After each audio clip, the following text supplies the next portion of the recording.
না না না না, আমি এটা কোনো স্টাইল দেখাতে আসিনি। ভাবছো এমন করছি স্টাইল দেখাচ্ছি, না না, তেমনটা নয়। আজকে একটা কথা তোমাদের সামনে বলতে চাই, যেটা আমার মনের মধ্যে মানে আজকে 2 দিন হয়ে গেল ঘোরাঘুরি করছে, যেটা আমার বলার খুব ইচ্ছা তোমাদের সকলের সামনে। সেটা হচ্ছে, একটা কথা বলো তো তোমরা সবাই, যে এমন হয় না যে আমরা মানে প্রায় হবে, বা তোমরা বলতেও পারবে যে আমরা এমন হয়, মানে দাদা বা ভাই যারা আমরা, আমি পার্লারের কথা তো বলতে পারছি না, বা যে আমরা এখানে যারা হেয়ার বা শেভিং করাই, তারা একই দাদা বা ভাইয়ের কাছে গিয়ে চুল দাড়ি কাটায়, প্রায় বলতে বলে সবাই। তার পেছনে কারণটা কি বলো তো? আমরা জানি, বিশেষ করে আমরা ছেলেরা বলছি, যে আমরা গেলে আমাদের ফেসের উপরে কোন কাটটা মানে শ্যুট করবে, ওরা ওটা জানে, বা ওদেরকে মেনলি আমাদের গিয়ে বোঝাতে হয় না যে আমার কাটটা এইভাবে করে দাও, ওইভাবে করে দাও, কীভাবে। এবার যদি সেই দোকানে সাডেনলি কোনো নতুন ভাই বা দাদা আসেন কাজ করার জন্য, মানে ওই চুল কাটার জন্য, আমরা কিন্তু ওর চেয়ারে বসতে চাই না। কি ঠিক বললাম? তার পেছনে কারণটা কি বলুন তো?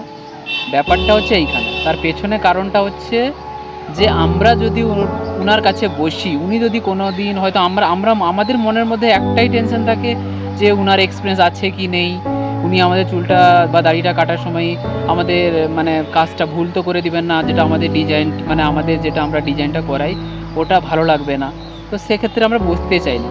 কিন্তু একবার ভেবে দেখো, যে দাদা বা ভাইয়ের কাছে আমরা মাস মাস বছর বছর একটা দোকানে কাটিয়ে আসছি, ওই ভাইও তো কোনো সময় বা ওই দাদা হয়তো কোনো দিন এক্সপিরিয়েন্স ছিলই না, উনাকে কেউ সুযোগ দিয়েছে, তাই বলে তো উনি আমাদের, ধরো আমরা ওইখানে গিয়ে করছি বা আমাদের পছন্দ হয়েছে, আমরা ওনার কাছে গিয়ে বসি।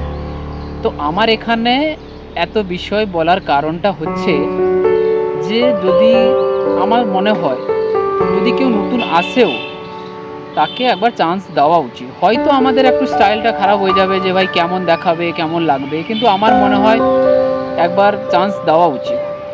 তাই বললাম না, কেন বলছি শুধু এখানে এটা একটা আমি মানে কি বলবো, সেলুনে গেছিলাম, আমার এই জিনিসটা মানে মনের মধ্যে 2 দিন ধরে ঘোরাঘুরি করছিল, যেটা তোমাদের সামনে শেয়ার করলাম। এই কারণটা শেয়ার করলাম এই কারণে, আমি আজকে 2-3 মাস ধরে ওনার কাছে যাচ্ছি, ওনার দোকানে আমি বসতাম না। আমি লোকটাকে দেখি যে ওর কাছে মানে ওই দাদা বা ভাইয়ের কাছে কেউ বসতে চাইতো না চেয়ারে। কারণ যারা আসছে, না না আমি তোমার কাছে করাবো দাদা, আমি তোমার কাছে, যারা এক্সপিরিয়েন্স আছে, ওর মনটা কত খারাপ হয়ে যায়। বা তাকে ওই এক্সপিরিয়েন্সের জায়গাটা তৈরি করতে হলে কেউ তো ওকে কাজে দিবে। শুধু একটা চুল কাটতে গেলে নয়, আমরা যখন কোনো অফিসে কাজ করি বলো, রেস্টুরেন্টে বলো, যে যেখানে কাজ করতে গেলে সবাই এক্সপিরিয়েন্স চায়। আরে বাবা, এক্সপিরিয়েন্স খুঁজলে কী হবে? কেউ যদি তাকে একটা চান্স না দেয়, সেটা তুমি হও আমি হই, তাহলে আমার এক্সপিরিয়েন্স হবে কী করে? ওই মানুষটার এক্সপিরিয়েন্স হবে কী করে? তাই না? তো আমার মনে হয়, যদি তোমাদের কাছে একটা অনুরোধ, যদি কোনো দিন এই ধরনের সিচুয়েশান আসে, সেটা চুল মানে এই যে আমরা সেলুনে যাই বা যে কোনো জায়গায় যাই, প্রত্যেকটা মানুষকে একটা হলেও চান্স দেওয়া উচিত। হয়তো আমাদের স্টাইলটা একটু খারাপ হবে, কিন্তু মানুষটার একটা এক্সপিরিয়েন্স তো হবে।